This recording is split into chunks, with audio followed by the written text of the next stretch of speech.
नहीं जानते हैं या नहीं समझ पाए हैं, तो हम जो भी काम करेंगे मशीन की तरह करेंगे, देखा देखी कर लेंगे। दूसरा कर रहा है इसलिए हम भी कर लिए। दूसरे ने कहा है कि तीनों सूत्र कर लेना, दया मांग लेना, चर्चा कर लेना, नमन कर लेना, तो कर लिया है, लेकिन समझा ही नहीं। मेरा मन खोजी हुआ ही नहीं, मैंने अपनी खोज शुरू की ही नहीं। दूसरों को जोड़ते जोड़ते मैं खुद कैसे जुड़ूंगा ये मैंने सोचा ही नहीं। दूसरों को स्टेशन पहुंचाने में मैं भी पहुंचूंगा ये भी नहीं सोचा। इसलिए लोगों के बीच ये संशय होता है कि जब गुरु हैं ही बहुत सारे शरीरधारी, तो हम वैसे शिव को गुरु क्यों बनाए जो दिखते ही नहीं, क्योंकि जो दिखेगा वो ज्ञान देगा। लेकिन यहाँ एक बात हमको समझनी होगी कि संसार में कोई भी अगर शरीरधारी गुरु आता है, यानी गुरु की जो श्रेणी है, जब गुरु की श्रेणी होगी तो उनके शिष्य की श्रेणी भी होगी, स्वाभाविक है ना।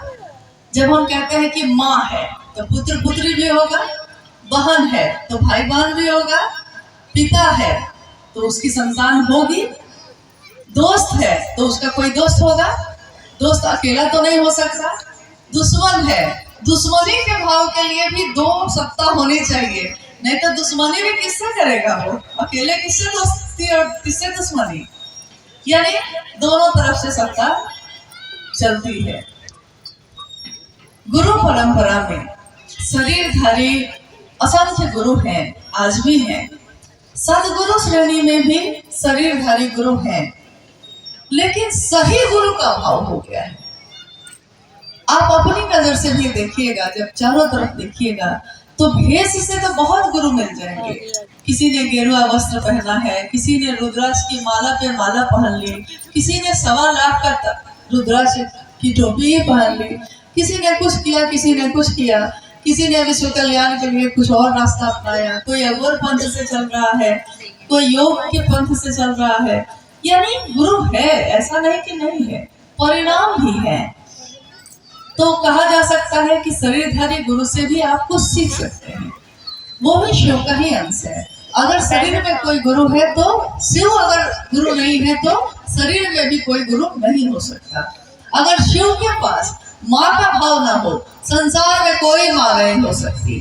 शिव के पास पिता का भाव ना हो, संसार में पिता का भाव आ ही नहीं सकता, क्योंकि जो भी इस संसार में प्रकटीकरण है, दिखता है, महादेव के पास से अगर वो निश्रित नहीं हुआ, निकला नहीं, तो वो संसार में दिख ही नहीं सकता।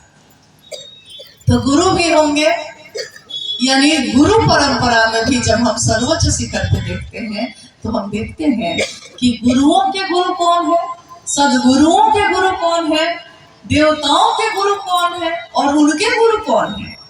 देवताओं के गुरु बृहस्पति को कहा गया, बृहस्पति के गुरु कौन है, शिव। असुरों के, राक्षसों के गुरु कहा गया शुक्राचार्य है, शुक्राचार्य के गुरु कौन है, शिव।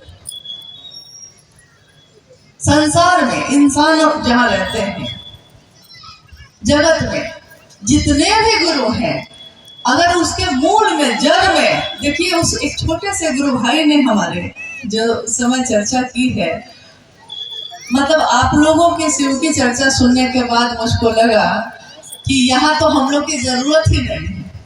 इतनी सुंदर बात, इतनी सुंदर भावना, और स्पष्ट, सब कुछ स्पष्ट है कि जड़ को पकड़ लिया तो सब कुछ अपना ही है।